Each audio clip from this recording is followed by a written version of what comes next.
This podcast is a member of the Voices of Wrestling Podcasting Network. Visit voicesofwrestling.com to hear the rest of our great podcasts, as well as show reviews, columns, opinions, and updates across the world of wrestling.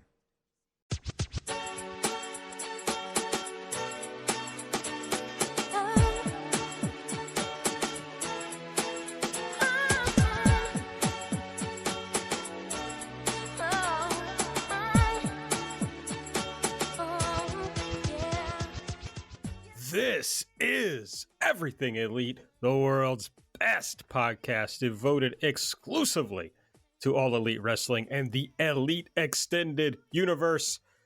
I'm Aaron, joined as always by my good friend, Mike Spears. What's up, Mike? Hey, y'all, it's your old pal, Iron Mike Spears. I'm doing pretty well. It's been a busy week for me and a week and a half for me, but I'm glad to be sitting here with my bros talking about All Elite Wrestling, Dynamite, Homecoming. And yeah, how are you doing, AB? I'm good. I enjoyed the show live from AEW's Korakuen Hall. I thought that was fun. So I was excited that they're back, you know. We're also joined, of course, by Nate, a.k.a. Epitasis. What's up, Nate? It's me. I'm here. I had to check because Mike said he's doing pretty good. So I went to verify that, and the mental health meter on the whiteboard, still there after all this time, is indeed filled all the way to the top. So he is true to his word. Always good to see. Hadn't checked on that in a while, but he has apparently been keeping it up. Yes, I've been keeping it up. That's it. I've been keeping the thing on my whiteboard up when I've had the same things from our planning session for the Rampage show up there for at least a solid month and a half now, if you can see.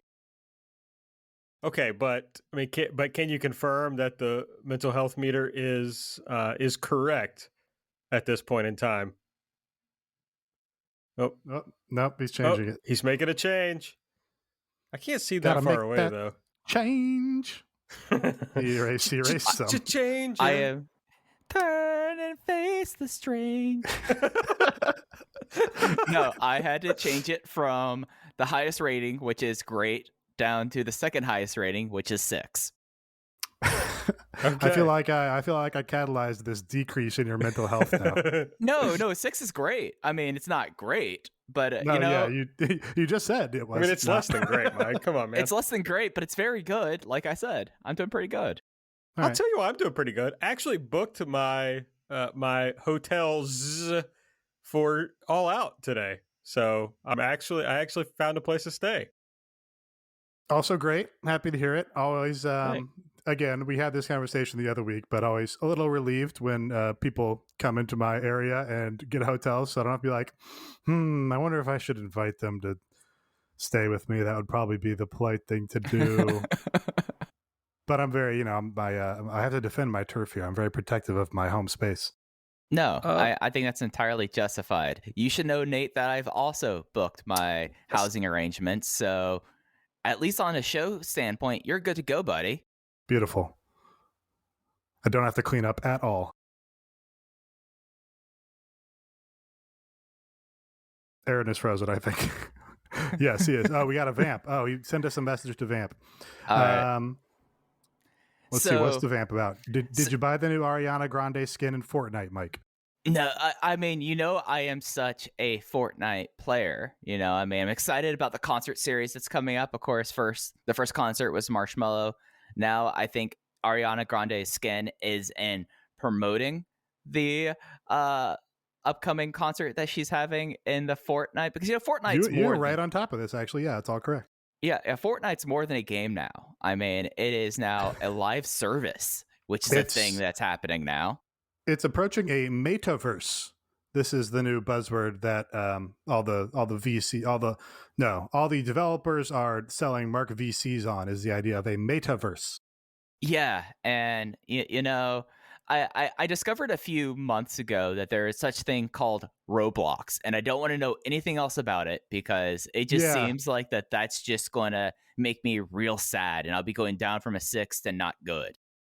It seems like a cousin. I also don't know really what it is at all, except I do remember a long time ago finding that someone had created a Sami Callihan skin in Roblox and made that available for download, which was very funny to me.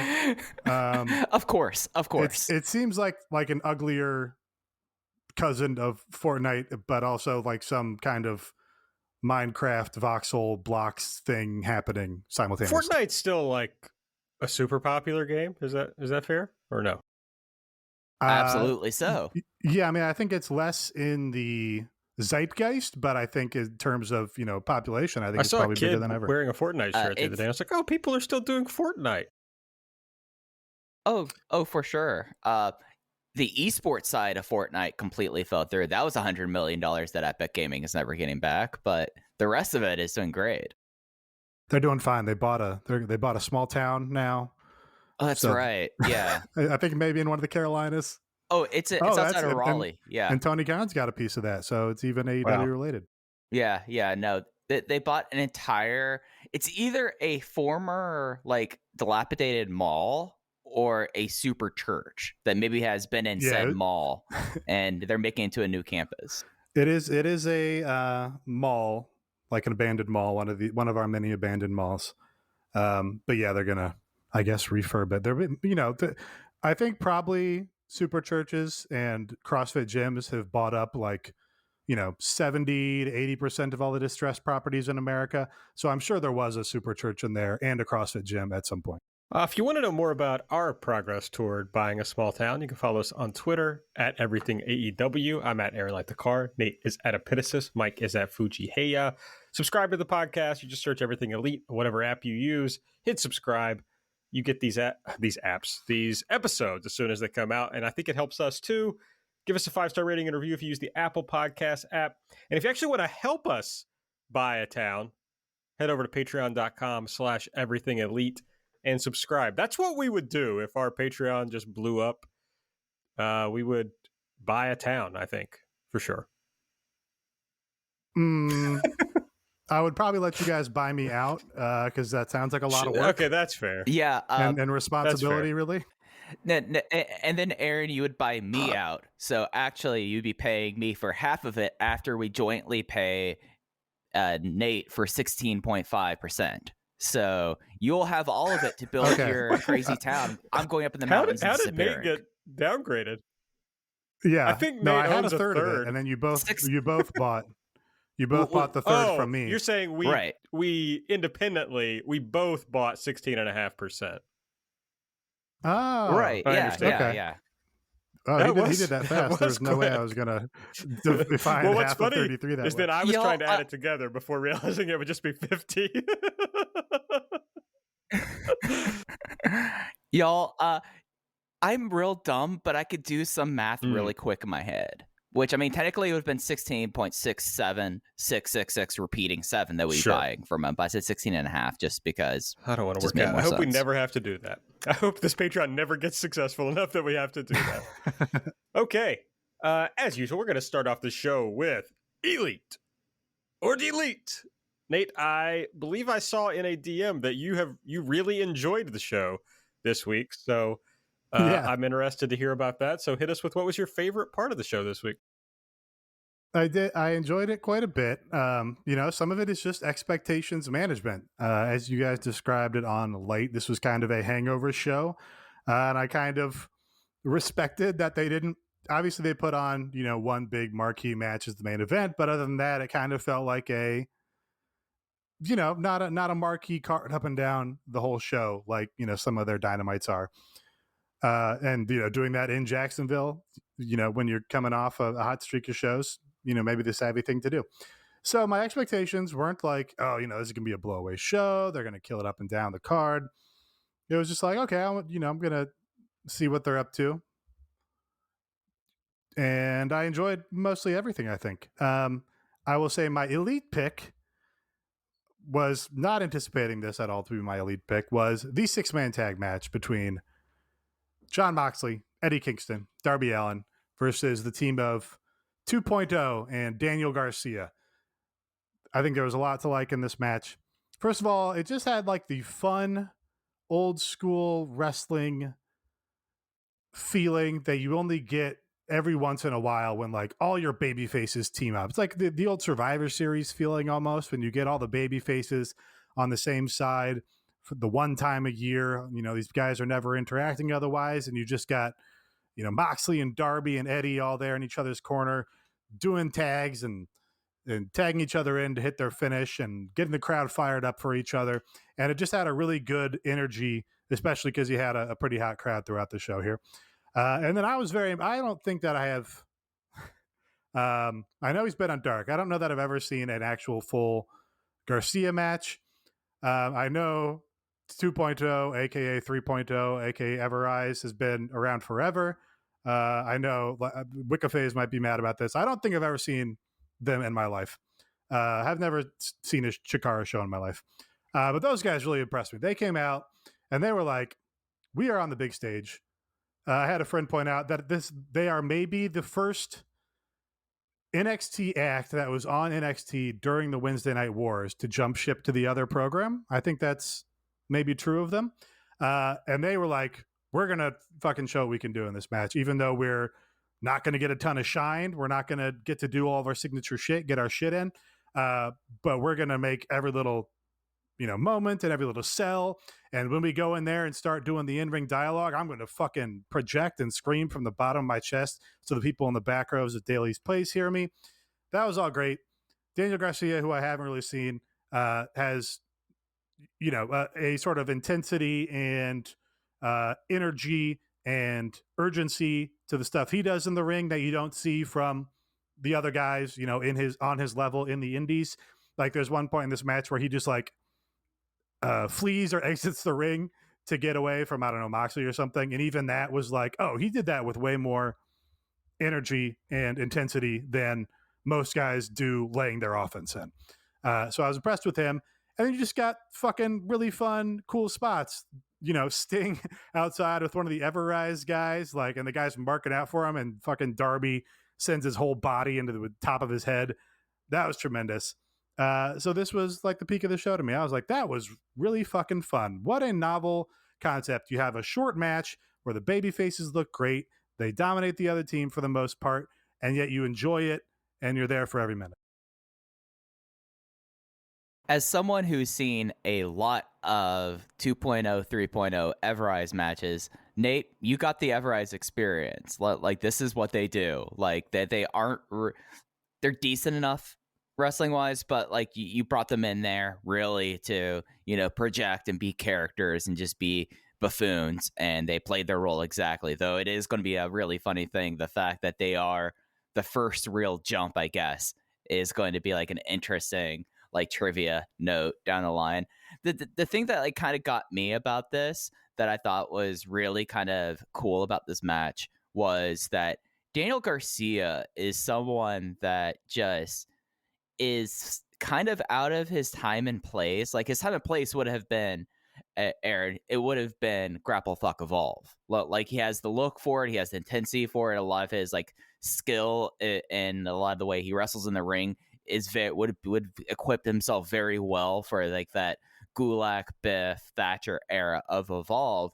But he also showed a level of character and awareness that I feel like really translated really well. Whereas if you take a lot of those people that were prominent in that era of Evolve, I don't think that they'll be like, all right, this is like a house show kind of match here that we are just going to get in, get out. Eddie Kingston was awesome in this. Eddie just like selling his knee, doing like a desperation enziguri, and then selling the knee again. Just really awesome stuff. And then, I mean, Daniel Garcia took like the nastiest looking paradigm shift at the end of the match, bleeding into the finish. It was sick as hell. I think he probably has too much intensity for Grapple Fuck Evolve. He's too mad. The Grapple Fuck Evolve was like, I don't know, more like exhibition-y than just having that sort of like, I'm in a fucking fight right now. Daniel Garcia, also my first time seeing him, just extremely looked like a white rapper from Southern Ohio who like smoked outside your high school, you know, like. I don't know. That's just kind of the vibe he gave me. But he was cool. He like, I think also what you're going for, Nate, is maybe that he had too much charisma to be in the Evolve Grapple Fuck era. He actually seemed to have some personality, which was nice. I thought he was cool. I honestly, I expected to think the 2.0 guys were lame, and I thought they were cool. They were fun. This whole thing it rocked. No, unless I zoned out. Nobody talked about the Darby spot. Did I miss that? Fuck. No, I did. Yeah, I did. That Yeah, was you did. cool. That looked great. That was exciting. Yeah, everything about this was cool. They should do more trios matches. Want to be clear, I am not advocating for the trios titles. I don't think that's necessary, but I do think if you're going to have these matches that really don't mean a lot, but you got crowds, you might as well put 3 baby faces together and have a good time. You just get more when you have, elements like that aren't in a feud or whatever and don't otherwise mix. Like, we don't see Moxley and Darby interact ever since like their one match, back pre-pandemic. And I think it just probably makes the crowd more fond and more invested in both of them. Just be like, hey, fucking, there's Moxley and Darby. They're together. They're having a good time. They're, flowing and working together. And it's just, you go, hey, I like those guys. Now I like them more. It's kind of just a simple thing to make it a little more dynamic with your character work. Yeah, it's cool to just see baby faces hanging out with each other. I like that. Okay, Mike, it's your turn. I know, a lot of weeks you'd be picking the big fun trios match, so I'm interested to see where you go. So I think for me, the thing that I came away with like the most impressed with was the TNT title match, Miro versus Lee Johnson. I thought that this was such a well done and cool match. Like, Miro doing little things in this match is something that, you don't get to see very often, at least in North American professional wrestling. Like, the idea of just shrugging off drop kicks and, like, instead of going down, he takes a knee and tries to collect himself because he is that much of a badass. He is that much of a tank that, like, all these things don't really affect him. And the fact that he just eventually at one point just decided that, okay, this was over, and just destroyed him. And then afterwards was like hugging Lee. And if you like read his lips, he was like, I forgive you. You did good. And just like the most condescending way was just tremendous stuff. And Lee Johnson is a real success story, I would say, of the Daily's Place era of All Elite Wrestling. Just the way that he really came aboard and then like got a contract through all of this. And then to an extent that he got a TNT title match. And I thought that he was really awesomeness. And I like the way that they kind of worked like Lee's like hope that he had in this match. Like, this was a match that had everyone knew what the finish was going to be. Everyone knew that this would not be a long match, but the way that they kind of drew out and let Lee keep on staying in it. And then Lee got the offense where he did tope suicida, tope con low, where he did a splash where he got like the very near 3 count. And I don't know if it's something where like, I was not invested enough to thinking that he had a chance of winning this belt, but the crowd at some points seemed like they were, and that added so much to it. And just was overall just an overwhelming success of a title match. And Miro is the most interesting champion, I would say, in North America wrestling right now. And I'm excited to see where the road takes him next, because this was kind of like a checklist defense. Like, all right, I got defense done on Dynamite. Now what am I doing next? I'm kind of excited to see, as we start approaching All Out, where he goes from here. Yeah. This match totally worked. Totally accomplished what they set out to do. Miro is obviously great. I really like his new music that they've added with the horns. It just gives him a different energy than everybody else has. Nobody else has that sort of, I don't know, it's like a old school fanfare, but it's got his whatever Bulgarian flair to it. That all works for him. So with the caveat that this all totally worked and was successful, I'm going to nitpick it. I just think that they gave Lee Johnson too much. It went too long, and Lee Johnson got too much of a hope spot in there. I just want to see, I said this the last time they did a Miro title match on television. I just want to see Miro kill these guys, especially Lee Johnson, who has not won on Dynamite at all ever since the one the one match on Dynamite where he got his first win, and then like the Nightmare Family congratulated him or whatever, and QT was mad.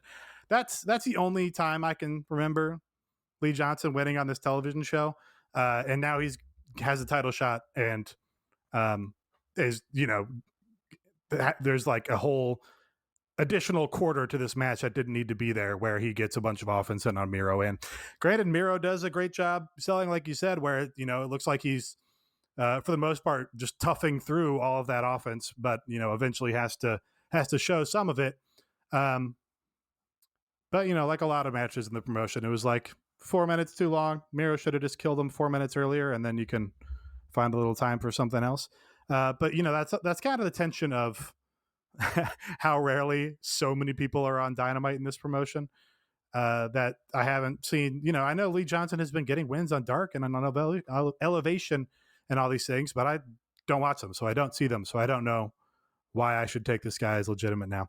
I was reminded of the really good Lance Archer versus Colt Cabana match from the TNT tournament, where Lance Archer pretty much dominated and just beat him outright, but like Colt got in like an appropriate amount of offense, and just a really well worked television match where one guy outclasses the other, but the underneath guy is just given just enough to like maintain respect.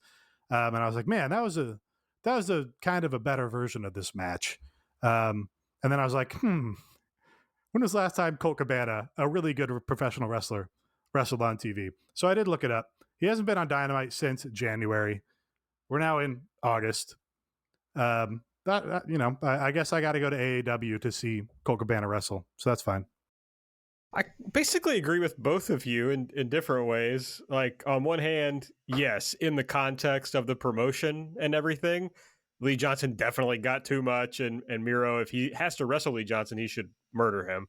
On the other hand, out of context, I really enjoyed the match. I thought it was a fun way of putting the match together, and not something that we get a lot of on AEW, I don't think, with this type of layout of a match. So I enjoyed that. They kind of sold to you that Lee Johnson was going to get killed and then let him have some nice hope spots. But Miro kind of, in a lot of ways, no-selling his hope spots, or a lot of his hope spots. So I thought that was fun.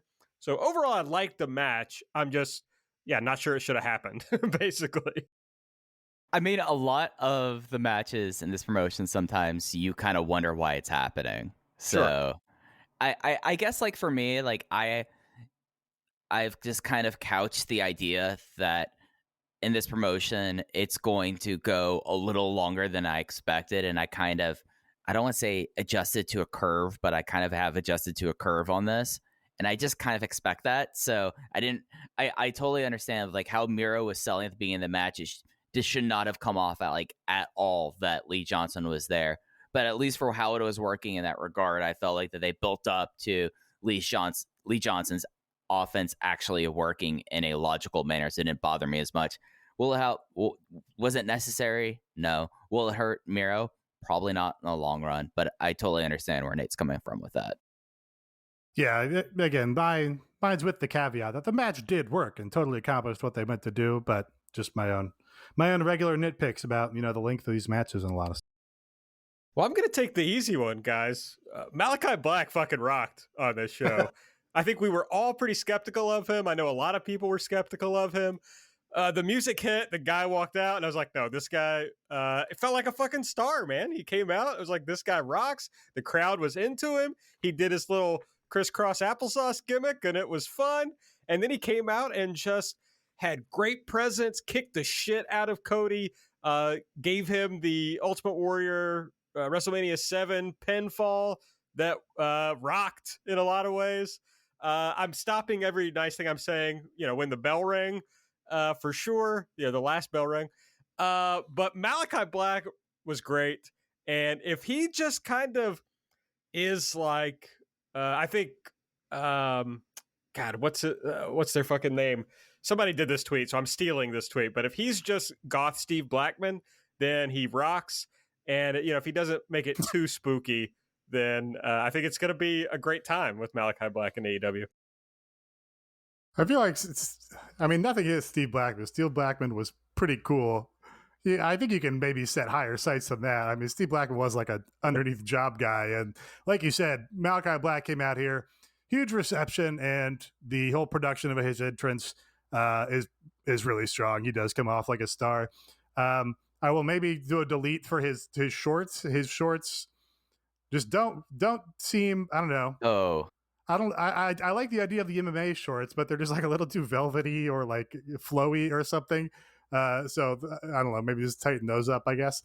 But hey, I always said if this guy just fucking does his cool kicks, that's really all you need to do to make me happy. And he did cool kicks, and Cody took big bumps for him. And Cody, died to him in 5 minutes. So that's a pretty sound formula for making the new guy come off like a star. Everything after the bell was good. And there was one other point that I had. Why is he still doing the eye makeup? Does that enhance him at all to have obvious makeup on his face? It's Buddy, I just look at it and I go, it's lore. It's lore. He's selling the story for Big Match Buddy. You kidding me? That's stupid. But it's just so clearly makeup. Like you look at it and you go, man, we have high definition cameras. I can see the outline of your fake contact in your eye. Like it's I don't know. That one thing they could fix, and this would be even better, but it did work excellently. And he came off like a big star. And I mean, they introduced and established this guy way better than they have with a lot of other people that they've introduced. I will defend the shorts. Those are K1 kickboxing shorts, and they're supposed to be a little bit more flowy because they're supposed to allow for better movement of the legs. I mean, you guys show off the gams, Nate. Hey, sounds legit. So I will keep that in mind next time I see them. But yeah, they I don't know, they look kind of velvety or something. Oh, they look like his fun time boxers. Those are his fun time boxers. It's like, yeah, like Naito used to, or it probably still does, who knows. Naito had those little shorts that were like, it looks like you do probably wear those to sleep in also. So it doesn't really project, tough athlete. Yeah. The thing that got me about this match was just how just concentrated it has felt about Malakai Black between Road 2 yesterday and all this, that they've concentrated the character, they've kind of distilled it down, that they still let it be like the right amount of spooky, I guess, but like as soon as, like Nate, as you said, as soon as he got like out there, like, yeah, he looks like an absolute pervert out there, coming out there with a jackalope mask on, but then the match happens and he just kicks heads, goes for ankle picks, goes for knee bars, and just looks like an absolute badass. No, this was absolutely successful. It will be interesting to see, unlike last time, how long that we go between seeing Cody Rhodes now. It does seem like that Cody, between the various shows, having a newborn daughter, it does seem like this is something I think this is actually really kind of smart, the way that they kind of build up to be. Yes, it was a little bit we're getting a little Douglas Sirk with the melodrama towards the end with it, but then Malakai killed him with the short crutch and just like looked like a badass. So I even after the bell, even though we had like the histrionics, I felt like it was all very successful. And I mean, look, when Malakai Black came out here, he came out and was received as a star. When the match happened, when all of his big spots, star. Afterwards, like the standing pinfall, absolute star. And then standing tall over Cody, busting a small small crutch on him. I felt like he looked like a megastar. So unqualified success, and it's now kind of made Malakai Black now into one of the more interesting people in the promotion, because where does he go from here? Because he's just completely wrecked the ace of the company, and it's something where it's like, are the Nightmare family going to come after him? Like, are we going to get like Brock Anderson versus Malakai Black, and Brock Anderson's going to get his head kicked off too? Like, is this why Fuego is now a member of the Nightmare family, so he could take sick bumps and he's going to die too? So I'm really excited to see where this can go, and I feel like that this match was an unqualified success and getting me to this point. Yeah, was the post bell stuff going to be your delete, Aaron, or do you want to talk about it now?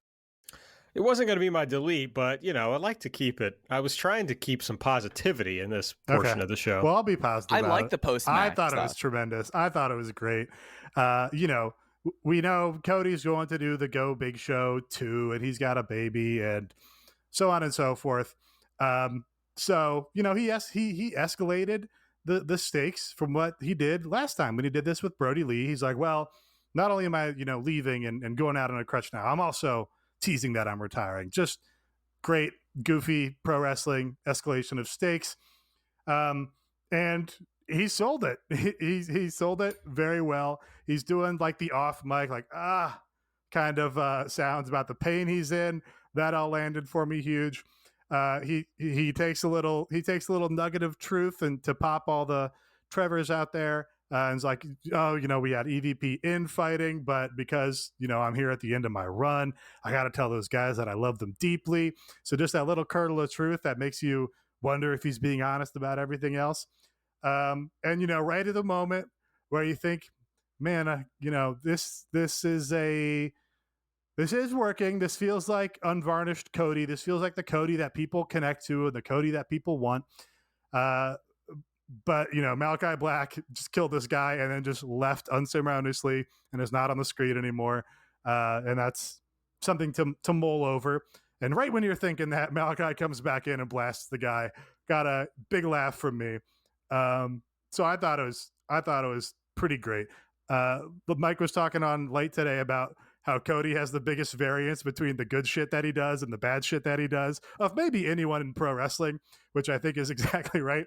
Because every once in a while, Cody will be just absolutely fucking transcendent, like the Dustin match or the cage match with Wardlow. And that's what he was going for here. That promo after the cage match with Wardlow, where he was crying about his dad in Atlanta. He tried to recreate that here. He got like most of the way there. But then gave you the swerve and had Malakai just kill him again. So this was firmly in the good shit from Cody camp from me. I like to keep this part of the show positive, so I will bury it later in the show. How about that? So it's also a tease. How's that? All right. Okay. Our listener elite of the week from listener KY, who says the elite pick is the top rope, walls, and Judas effect in the Chris Jericho versus Juventud Guerrero match, of course. Have to agree. Thought the walls was going to be the finish, and it was going to be the funniest shit that has maybe ever happened on Dynamite. But the top rope Judas effect was legit sick. It rocked. Just a winning match. Like, that was the weird... that match rolled. Yes, the juice was loose, and if your pubes are loose, folks, you got to hang out with our friends at Manscaped. Head over to manscaped.com, use the code THISIS, and, we've been watching the Olympics. You've been betting on the Olympics. And if the athlete treats their body like royalty, why not treat your pubes like Olympic gold? Do right by your balls. Join the 2 million men who trust Manscaped. They've got the Performance Package 4.0. It's got the Lawnmower 4.0. It's got the Weed Whacker ear and nose hair trimmer. It's got the Crop Preserver, the Crop Reviver, toner, and 2 free gifts, the Boxer Briefs and the Shed Travel Bag. Let me tell you this about the Manscaped Boxer Briefs. I just bought some Boxer Briefs from a company that will go unnamed that's supposed to be fancy, whatever. The Manscaped Boxer Briefs are better than these. I mean, that's a shoot, folks. That's a shoot. They really are. So Manscaped bringing it across the full package of products that they have here. The Lawnmower 4.0, of course, is excellent with the advanced skin-safe technology, the 7,000 RPM motor, the light that goes on and off when you need it. But you also get the Weed Whacker, so you can trim up your ear and nose hair. You get the Crop Preserver deodorant that I can't stop going on about, that I love, and the Crop Reviver. But don't lose sight of the boxers and the Shed Travel Bag. You can get 20% off and free shipping. You just use the code THISIS at manscaped.com. That's 20% off and free shipping with the code THISIS at manscaped.com. Achieve pubic glory this year with Manscaped. All right, let's talk about what we didn't like. I'm going to get rid of all those positive vibes from the beginning of the show. Nate, what would you have deleted from this episode of Dynamite? Pretty sure I just did this 2 weeks ago. where Mike put over the opening Chris Jericho labor as Elite, and I deleted it. This first match, I thought Hoovy came to play. Hoovy, I mean, these guys were not on the same page, but Hoovy was there to do his best. He had the spots ready to go. He had the energy ready to go. He had the backspitting gut kicks ready to go. But the whole, I mean, don't get me wrong, this match was very funny and very fun.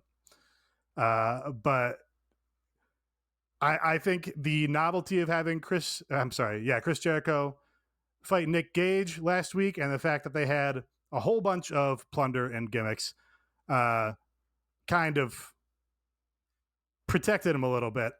I find Chris Jericho pretty hard to watch in the ring at this point. He moves around. He doesn't look smooth moving around. He can't fire up. There's a couple times in this match and those previous matches, like where he's got to jump out of the corner and go cut off Hoovy with a shoulder block or whatever. And it just looks totally labored. And he's, doing his little running push downs to the guy. And it just doesn't feel like anything approaching athletic or legitimate. It just looks like, one guy selling for the bigger star who can't move around very well anymore. It's still working for these guys. Chris Jericho has been in Daly's place for more than a year straight and has, had storylines of varying success and matches of varying success, but really seems to be on kind of a downward slope in this most recent run of matches. But people still love him just as much or more than they ever did in this company. So I can't fault what he's doing in that regard. But these are not like hot spirited openers to get your show going, because if these Dynamites were running after NBA games like they occasionally do, NBA Twitter would be murdering this guy. He would be fucking dead by way of roast. So that's my delete. All that being said, Nate, your comments are valid. I feel like you're justified in what you're saying. This match was fucking hilarious. Like, just bizarre. Like, Juventud Guerrera, the juice was loose, just doing, like, trying to turn the clock back to Juventud Guerrera, who's, like, only wrestled twice this year. Like, he does not wrestle a whole lot in Mexico. He runs, like, weird, like, tournaments instead. And Jericho, like, expecting to, like, turn the clock back, like, this kind of match. You know who and I've mentioned before, you know who Jericho would have looked okay in the ring with in this? Ultimo Dragon. Because Ultimo Dragon doesn't do anything he used to do. He would just like go hold, and you do a log mod straw in 8 minutes and you get out of there. But no, this is just bizarre. And how is he going to do the Wardlow match next week without Wardlow looking like absolute shit? Well, yeah. Yeah, and it's going to be tough to overbook because they've said that the Inner Circle can't interfere.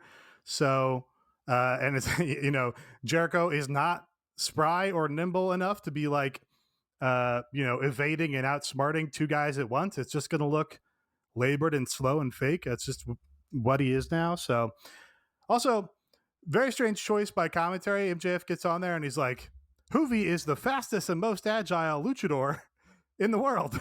It's like, man, he's like, yeah, you can say he used to be, but you're going to set that expectation for people that he's fast and agile when he's in there with Chris Jericho. I don't know, man. I don't know. I thought this was bad, but in a way that I really enjoyed it. I thought it was fun. Definitely they were not on the same page, and definitely it made Jericho look worse than he has in some time, honestly. He looked bad. Now maybe I just worked myself because I've really enjoyed these Labors matches so far. I'm like, I'm into Jericho again. And it was not good, but it was funny. I really wish they would have finished with the walls from the top rope. That was funny as fuck. I should say the Judas of the Flying Judas effect did look great. That was awesome. Yeah, definitely the highlight. Yeah, I mean, you thought the Shawn Spears match was like really. I mean, don't get me wrong.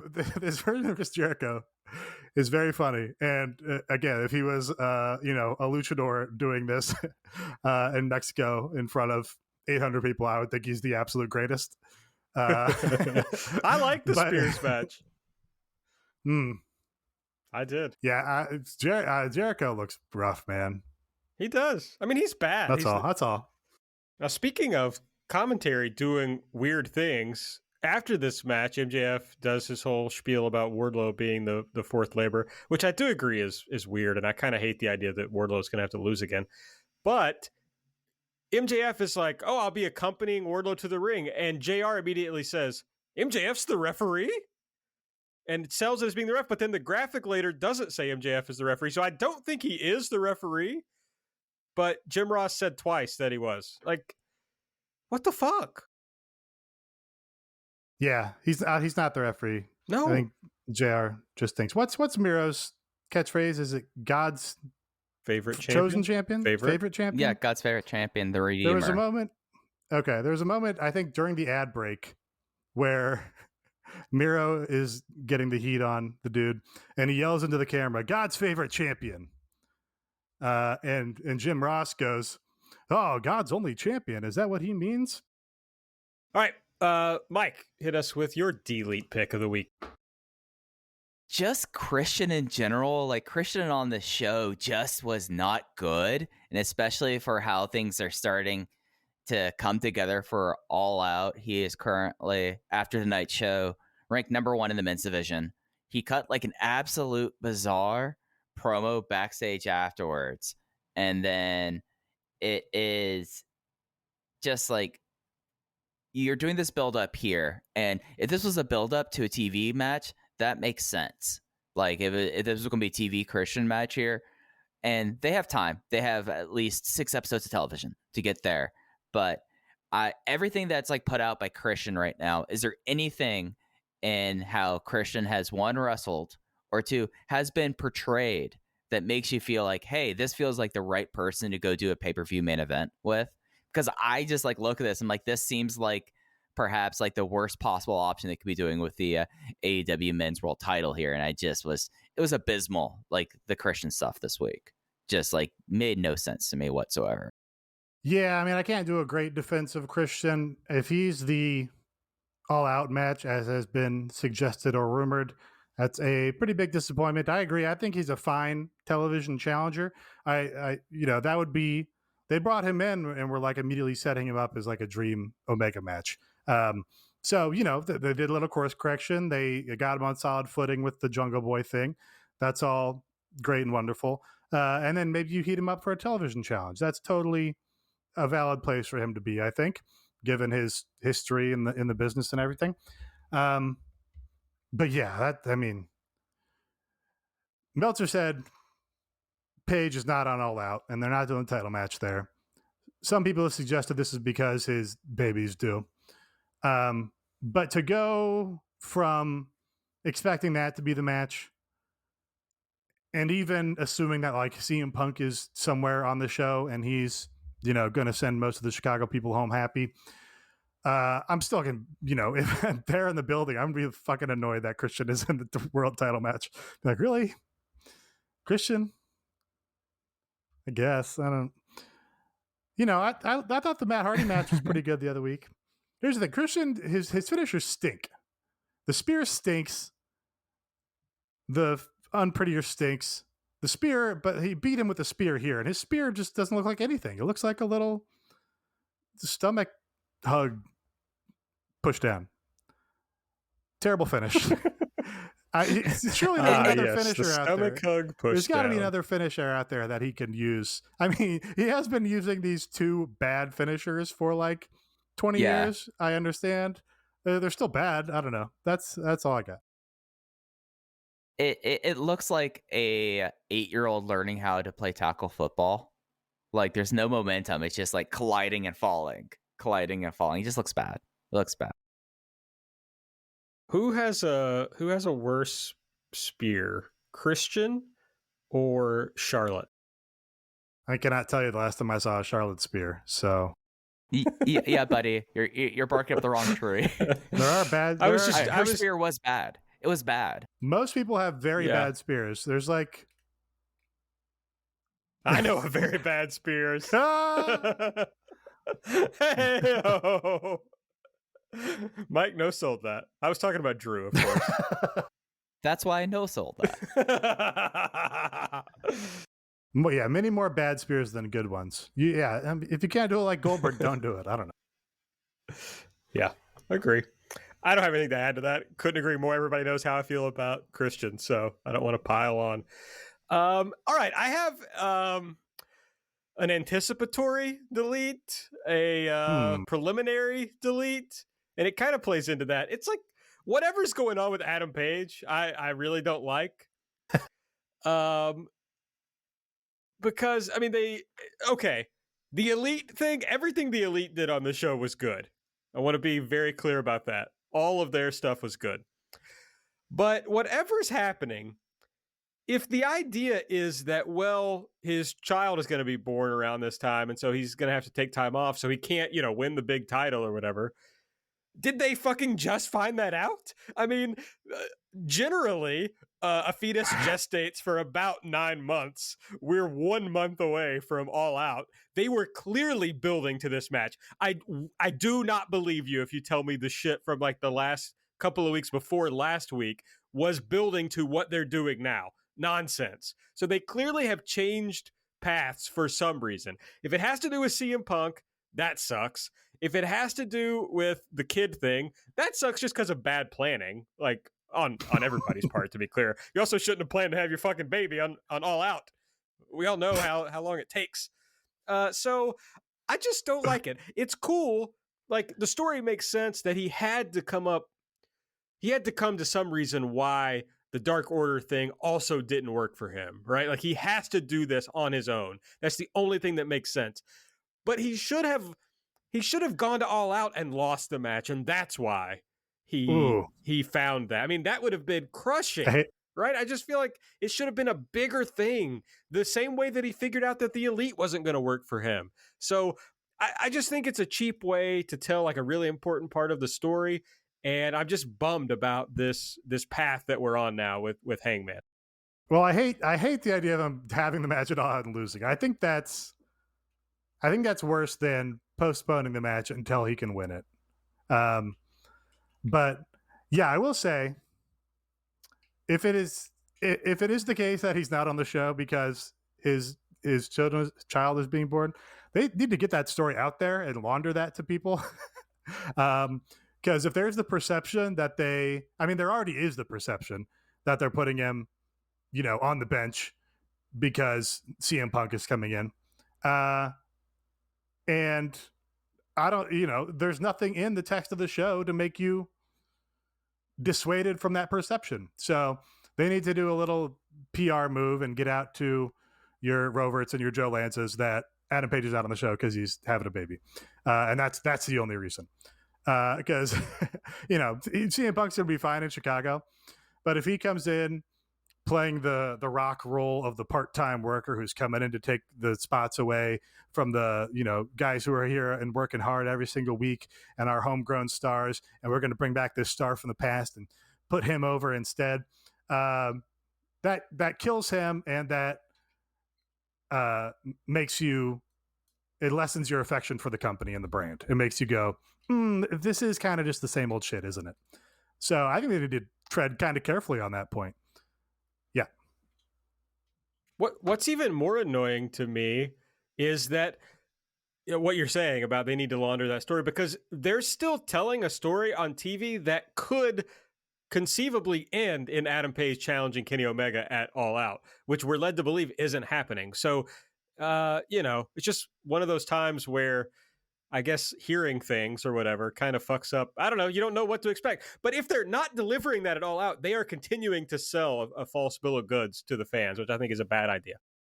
Yeah, it's a hard modern wrestling question where you do have to account for what the fans are hearing and thinking, or else you're not doing your job of working the fans to get the desired reaction that you want. You're just being lazy about it. And so I think you need to take that into account. And it's it's kind of a perpetual wrestling problem in how much do you make people wait until you give them what you want? How much do you tease them along to get more money out of them? How much do you have the second act of the trilogy where there's the downfall of the hero? How long do you milk that for until you pay him off and give him the happy babyface ending? It's very hard to say, but they're inching closer to being in trouble on that point.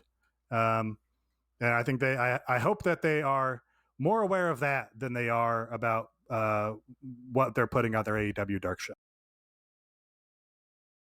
It's yeah. It's something where like each time you pull back the football, like using a Peanuts analogy, if you are Tony Khan as Lucy pulling up the football each time Charlie Brown or the fans expect it's going to happen, you really are risking the chance that people just get divested in it. That they're just like, okay, yeah, it's just not going to happen. And then when it happens, it just doesn't matter. So Nate, you were dead on about that. It's something that I like, a very kind of cleanly told story in a way. Like sometimes I feel like that they make situations too cute by half and it just turns into a problem of their own making here. And it's something that this has so overwhelmingly been a story of the promotion for the last 2 years has been, or since the inception was, can Hangman win the title? Is he good enough? And the way that they've like played out the story there, that it just seems like at a certain point, and I feel like this might be kind of where you're coming from here, AB, like outside of the whole situation with his unborn child and due dates and all this, at a certain point, like the most satisfying and the most exhilarating story is not the one that you constantly like throw curves at it and you're going down the path and you have to go another way. It's not like doing switches and roundabouts. It's telling the damn story.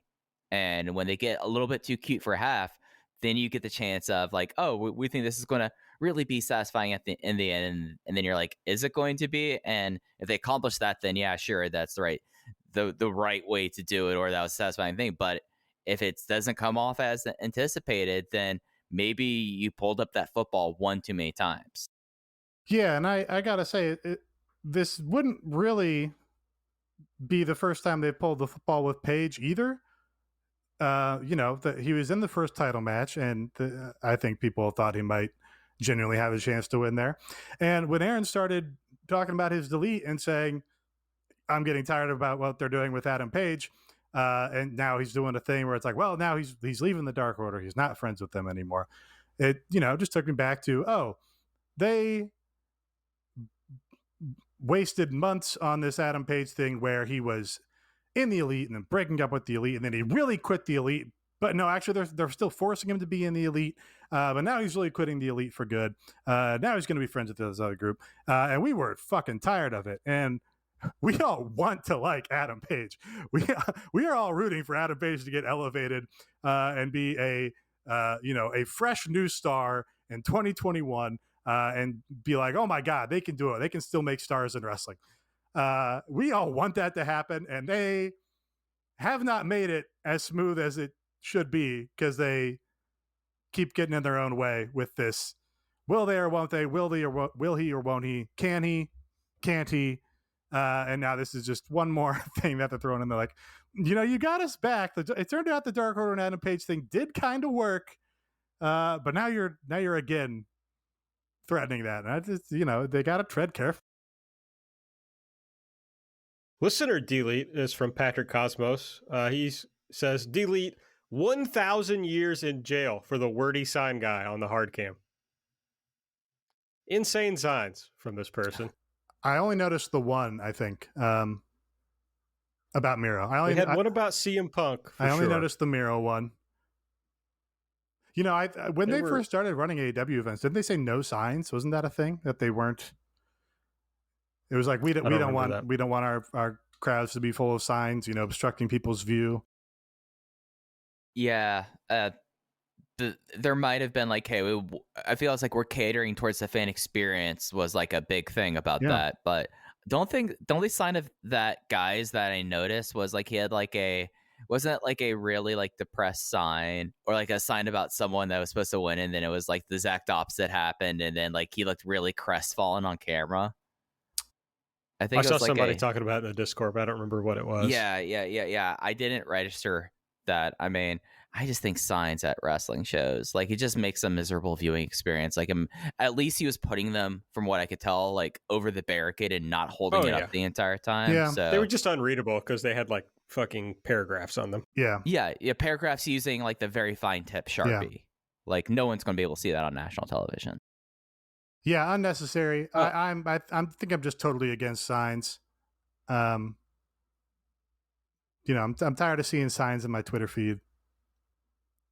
I'm over signs. There's no clever signs. We already had enough signs. There were enough signs in the 90s. We can look at those forever. And then fatheads. Like, I fucking hate the fatheads. Yeah. I'm gonna be an old man shaking fist here, but like, trying to keep it positive. We're in the delete section of the show. You're right. You're right. Summer happens at Speedway because everything you need for summer happens at Speedway. Like drinks. Drinks happen. The freshly brewed drink, the splashed over ice drink, the wake you up drink, the cool you off drink, the make your brain hurt for a minute drink. All poured however you want them, whenever you want them, all summer long. So on every hot day, you have something cold to sip. Speedway. Summer happens here. And now, get any size fountain or Speedy Freeze for just 99 cents. Excludes maximum. Maddie's believes nature is beautiful, majestic, serene. But human nature is inventive, intrepid, reckless. Nature says, look how many colors I can fit in a sunset. Human nature says, look how many hot wings I can fit in my mouth. But human nature needs nature. That's why there's Maddie's all-natural acid and indigestion relief. A drug-free remedy for human nature. Available at Walmart, CVS, Walgreens, and Amazon. These statements have not been evaluated by the Food and Drug Administration. This product is not intended to diagnose, treat, cure, or prevent any disease. All right, well, let's run down the rest of the show. Of course, it started off with Chris Jericho versus Juventud Guerrero. I almost said Chris Jericho because of Juventud. The different J sounds. Very difficult. Wins with the top rope Judas effect. We found out afterwards that Wardlow would be the fourth labor. Then we had the Lucha Bros and Alex Abrahantes with Dasha. Pac isn't here because his travel got canceled. Andrade, Chavo, and Tablet Guy come out. Chavo still wants Lucha Bros to work for them. Penta says no. Can't Phoenix just translate for Penta? He's right fucking there. He does apparently speak very good English. He spoke very good English for a long time. He's cut tremendous English babyface promos in AEW for, I don't know, 5 years now. And also a sick fit for Phoenix. He doesn't actually have to translate on the fly because they can work out what he's going to say beforehand. This drives me fucking crazy. I enjoy that. I'm sorry, but I do. The Dark Order is with Tony Schiavone backstage. Tony says no more tag title match for you guys. Paige comes in apparently just to grab his beer, tries to leave. They say they're not mad at him, but he says he created these problems with the Elite and he's going to need to do this on his own. So he is not ridding himself, but parting with the Dark Order. Extricating himself. Yeah, that's good. Yeah, just I had to use a big word there. Did you notice, or was it just me, that like for some reason a lot of their backstage stuff does not sound very good? The sound was awful. Okay, cool. So it wasn't just me. I wasn't just having like just a moment. All right. No, on this one in particular, it was really bad. Okay, cool. Then we had the trios match with Darby, Jon Moxley, and Eddie Kingston defeating Daniel Garcia, Matt Lee, and Jeff Parker. Darby pinned Garcia with the coffin drop.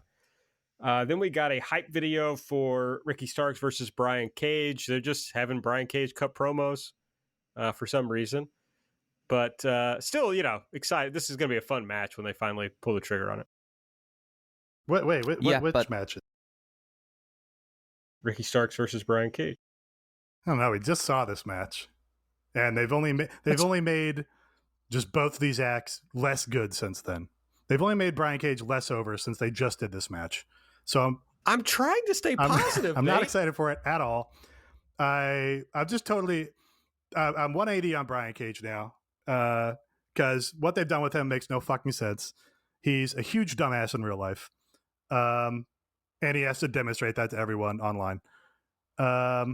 And also, when half of these Team Taz promos, they never give this fucking angles or this story any time. They did the one segment last week, but before that, it's like earlier on AEW, earlier in the evening, or hey, here was Taz recording a promo backstage, and it's all in fucking fast forward. So it just feels like they don't think it's important. So I don't think it's important. I'm down on it. I want to be clear to everyone, this is the television show that Nate told us he really liked all of it. Yeah, well, I like getting righteously indignant about the dumb things they do. So I like that too. So I understand. The Elite were backstage. Machine Gun Carl Anderson is spinning a basketball in his finger, and they are counting up to the 2012th time. Yeah, see this Carl Anderson bit in this whole promo. You know, this counts 100 times more than that last shitty promo. This is like, oh, I enjoyed that so much. There's so much fun. The Brian Cage thing is a little blip in the back of my mind compared to the pure endorphin rush that was this Elite segment. Yes, it was This great. ruled. Gallows says the Dark Order are gonna be wrestling them for the Impact titles next week. Aaron, you left out the important thing. Doc Gallows was wearing a bright gold Ric Flair robe over like his normal clothes. Just doing that. Just Dr. Dangley was out there tonight. It was tremendous. Hey, Hanger. I guess we'll get to that later. The Bucks do this thing about, there's nobody to wrestle them. Kenny says the same. Hangman blew it, and now the fans don't have a main event.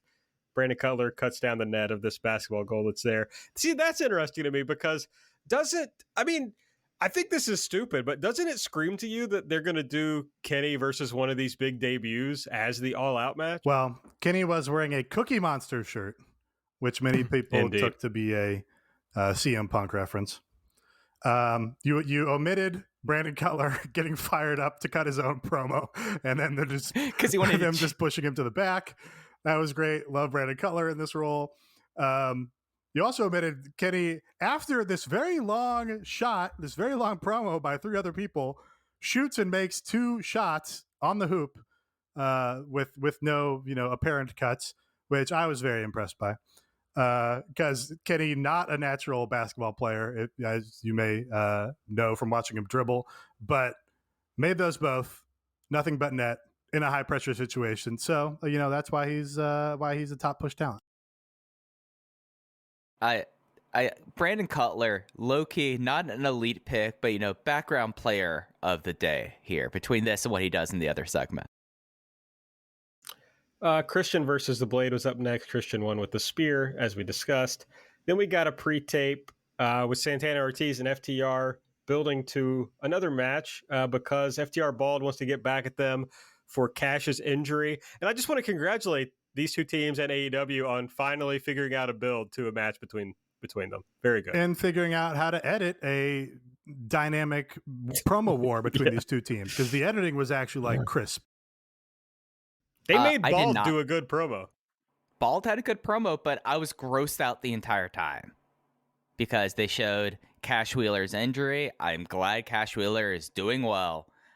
Did not need to see that like that. I'm a little bit of a squeamish one, so like that I had a moment with that, but like the segment rocked outside of that. Look, I know they're doing wrestling, although Bald also did the dumb tweet about it, but it's like, this guy was not in danger of death. Can we be serious for a second? Maybe he's going to lose his arm or something, but he wasn't going to die. That's all. I don't know. I don't like that. I feel like you might be able to die from that. I don't think so. Maybe not. Britt maybe Baker, not when you're in immediate range of medical attention, but yeah, he's right there. If you were, elsewhere. Bald is like, I almost had to watch my best friend bleed out. And it's like, no, you didn't. Yeah, I know Doc Sampson is a fake doctor, but he's right there. That's fine. It helped him bring fire and passion to the promo, so I'm fine with it. It did. Britt Baker is with Tony Schiavone. She points out that Jacksonville's where she won the title. Red Velvet reappears from the ether and tells her that red is not her color.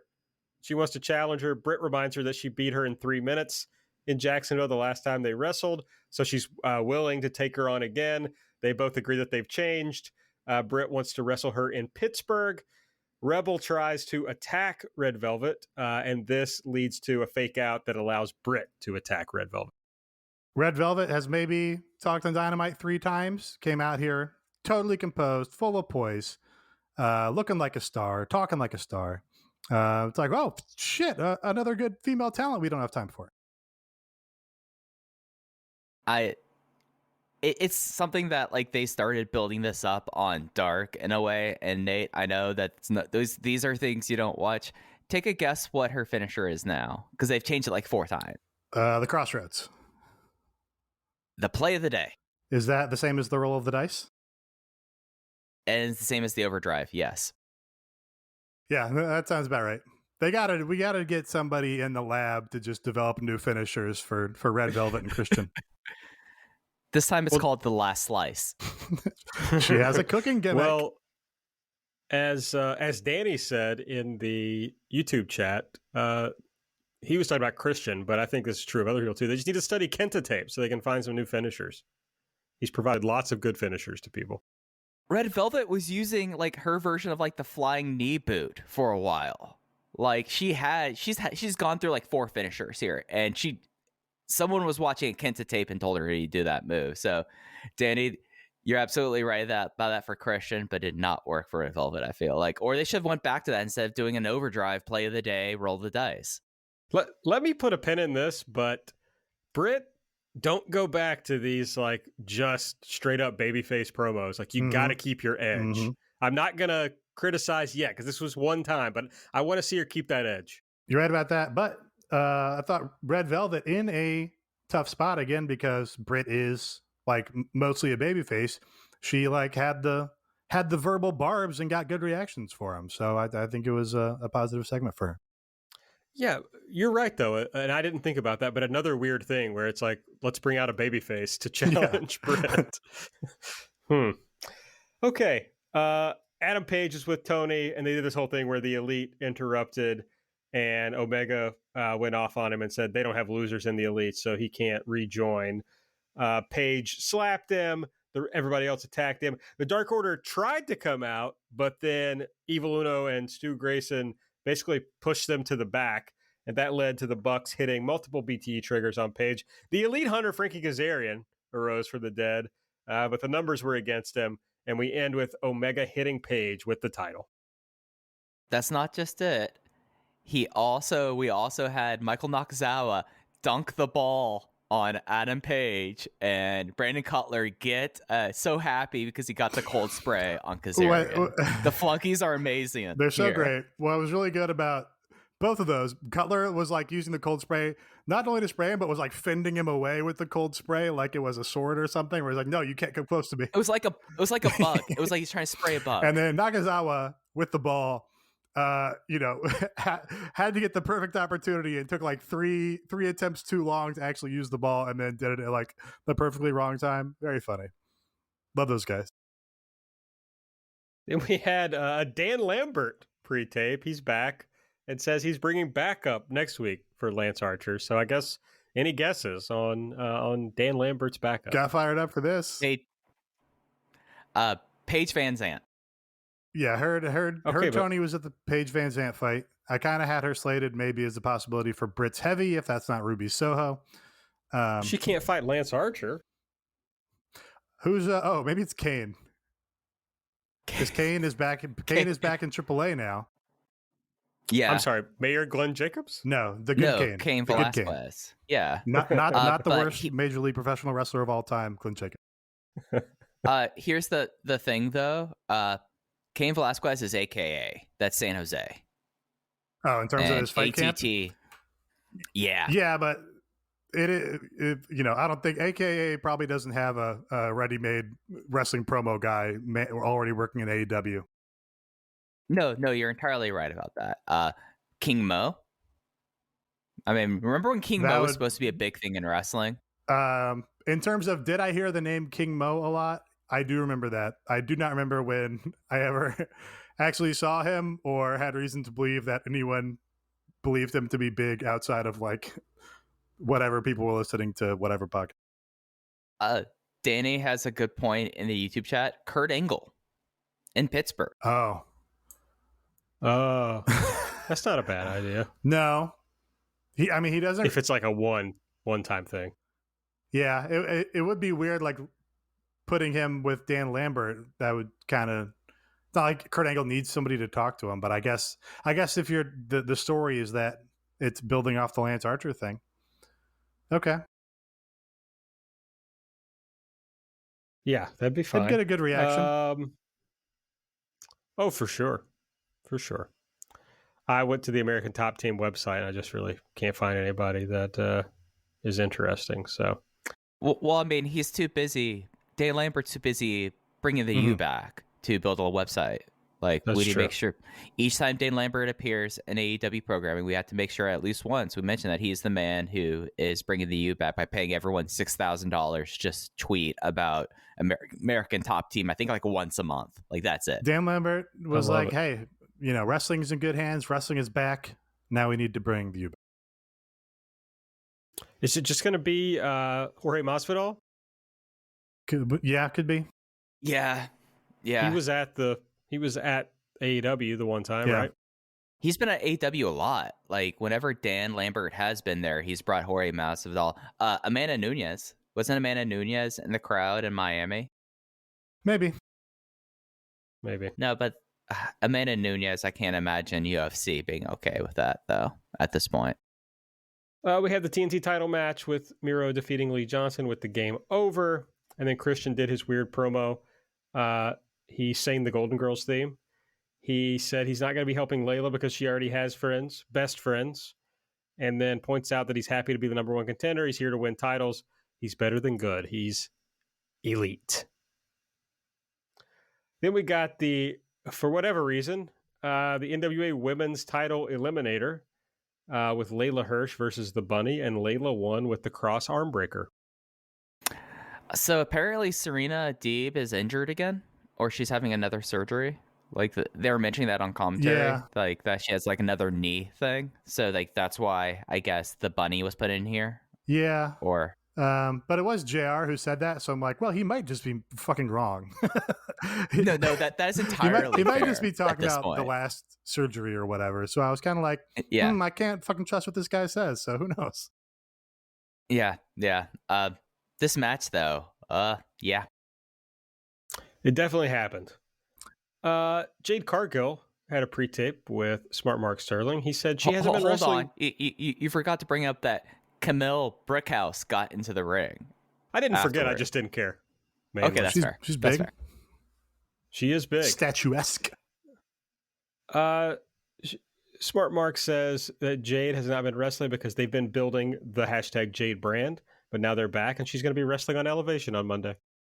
Smart Mark Sterling really understands his character like few people in wrestling do. He's like, I'm going to bring the exact energy of a attorney who pays for local radio ads and billboards to this energy, to this promo. And he did. He's got it.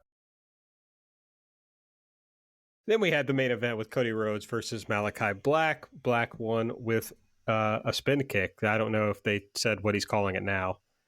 No, they didn't say. So I don't know what it's called.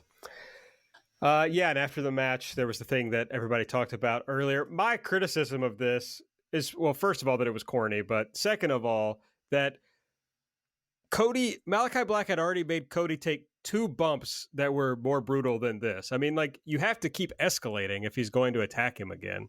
I just didn't like that. The spin kick looked way more brutal than hitting him with the fucking little tiny crutch. So I just got him on the bridge in the That's nose. Fine. He got him on the bridge in the nose with the spin kick. He was bleeding. Yeah, it's good. That's good. I like blood in wrestling. Yeah. So if he's gonna attack him again after, he's got to fucking just kill him. I mean, Cody has to die in the ring because he's I've knocked him out so much that he could just stand on him with fucking 1 foot. And then Cody just stops hobbling, just walks around the ring, and then he just hits him with a little crutch. Who gives a fuck? Come on. He was still hobbling. You could see his upper body moving weird when he was promoing. That's just Cody, I think. Yeah, I mean that's fine. I didn't I was just more amused that they cut off Cody's, heartfelt girl dad, emotional core of the company promo here. That's all you needed. I didn't care what it actually was. I mean, the one thing that I think could have been like the added thing is, at least from when I watch NXT, I don't know if you continue doing this afterwards. This was just like an affectation there where Tommy End would do like the pick with his foot and leading that up to the Black Mass. That would have been the way, like have him with like him the crutch, and then while he's practically out on his feet, you do it again. That's how I would have gone off air. And that would have felt a little bit more justified because, like, all right, he's already knocked out. Like you're beating up someone who's unconscious. So, well, that was Dynamite for this week. If you enjoy our show, the best way to support us is to go to patreon.com/everythingelite. And the Patreon is getting revamped. It is revamped currently as the calendar has turned to August. And the idea basically is we're going to be, I don't know, more. I guess there's going to be more AEW coverage on the Patreon. So if you're a real AEW head, this is the place to be because you're going to get coverage of Dynamite, of course. We do a preview on Wednesday mornings that Mike and I do. We cover all the vlogs. Nate does that on the light show that we put out on Wednesdays. At least one of the vlogs. We cover at least one of the vlogs. Exactly. Mike and I cover Dark and Elevation at some length, sometimes at more length than others. Road 2. We cover Road 2, and we're going to be having a dedicated show for Rampage that will come out on the weekends after the late Friday night show. So we cover everything, literally everything Elite. Also, we do some bonus content. This week, we put out a retrospective of All In with our good friends Kara and Oat. I think it was quite a bit of fun. So I hope you'll check it out. You just sign up at patreon.com/everythingelite. We got 3 tiers. You also get the live Dynamite, or this show that we're doing right now. You can get it live if you're on the $8 tier. We do pay-per-view instant reactions. We do it all. And there's a Discord that's a lot of fun. So come join us, patreon.com/everythingelite. Next week on Dynamite, they're going to be in Pittsburgh. We're going to have Chris Jericho versus Wardlow, the Fourth Labor. We're going to have Nyla Rose versus Chris Statlander. And for the Impact Tag titles, we have the Good Brothers versus Evil Uno and Stu Grayson. Let's go match. Do you think? Yeah. I thought they were building to Britt versus Nyla. Do you think Chris can just win this and we can just go to Britt versus Chris instead for All Out? Didn't we just do Britt versus Nyla? I don't think they're doing that again. No, they're not doing that again. I think this actually is the build to Chris. Did they just do Britt versus Yeah, Nyla? Burgers. Yeah. Vicky. Yeah. You mean the tag match? No, that was like 2 weeks ago. Match. Aaron, fuck. do you smell toast right now? Yeah, you guys are right. 12 minutes in Garland, Texas. Yeah. Don't remember that happening at all. Was it good or what? Well, no. No. And we didn't talk about it being the title feud for, I don't know, 5 or 6 weeks. I remember that. I just don't remember the actual match happening. Man. Yeah, it happened. Huh. Well, good for them. I'm glad they were able to do that match. Good for Nyla getting another title shot. Good for Britt for defending her title. Happy for her. So, all right. So we think Britt versus Chris for All Out? It seems like Chris should be, the first real threat to Britt. Yeah. I don't know if All Out is where, I wouldn't think that she'd win it at All Out, but yeah, they should start getting her on that level probably. Okay. And then, of course, next week also Rampage will debut. So that'll be interesting. And that will be our first show breaking down Rampage. But we don't have a name for it yet. Nate, did you come up with a name? I know you were going to think about it. I got a theme song. I do recall saying that there might be some thinking about it. I don't think I did any thinking. I had this thought today. I think, light is obviously an antonym of dark. Mm-hmm. So that was kind of the idea with light. I did. Also, I did. Also, it's supposed to be a short show. Yeah, so. I did ask if we had a good antonym for Rampage, and I think Mike said placidity. Yes, placidity. Do you remember that, Aaron? I do kind of remember that. Okay. I looked up antonyms for Rampage, and there's really not good ones that you could name a show. Yeah, Really. it's tough. I mean, placidity. I don't know about placidity, Mike. I'm going to be honest with you. It doesn't really roll off the tongue. Well, that sounds like your problem, not the show's name. Yeah, there's not really good ones. So listen. Okay, here's a proposal. Here's a proposal. Okay. Of course, Rampage, series of video games, later made into a movie by Dwayne "The Rock" Johnson. The Rampage title that I played the most was Rampage World Tour. So yes, maybe N64. So maybe we do AEW World Tour, and we just take the graphics from WCW versus NWO World Tour, and that's Okay. our cover art. All right, I can get down with this. That's an idea. Aaron, all right, your thoughts?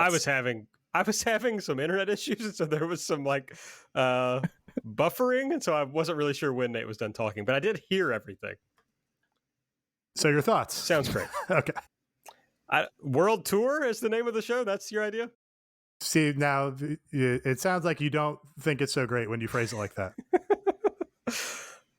We can use that Jay-Z song. No, I've already got the song. The song is Weekender Girl. World Tour. Do you want more? Cooking raw with my Brooklyn boys. With the Brooklyn boys, yeah. It's one last time I need. It's encore. That's encore.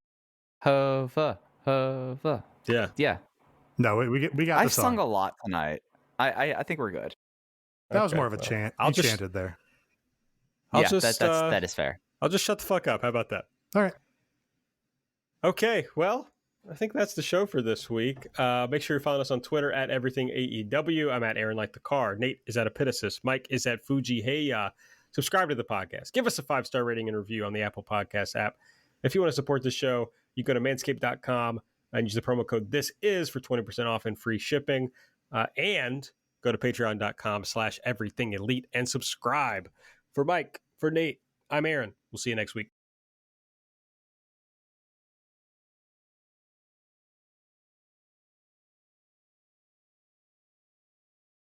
All right, we're good. Andrew had a name. Temperance. Temperance. Yeah.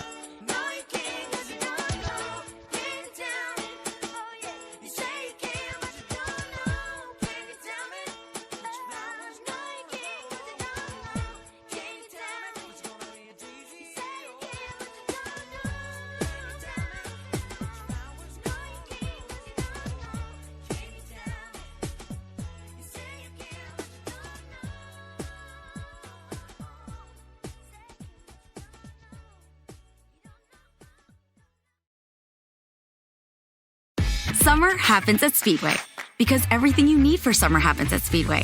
Like drinks. Drinks happen.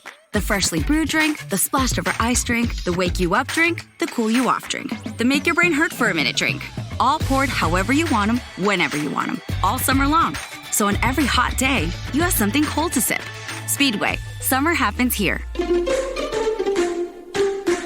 And now, get any size fountain or Speedy Freeze for just 99 cents. Excludes maximum. Meyer brand lunches keep kids fueled for back to school. Start with a wholesome sandwich made with our honey-roasted deli-sliced turkey breast and provolone slices on Meyer's split-top wheat bread. Add a side of fruit with Meyer applesauce squeezable pouches.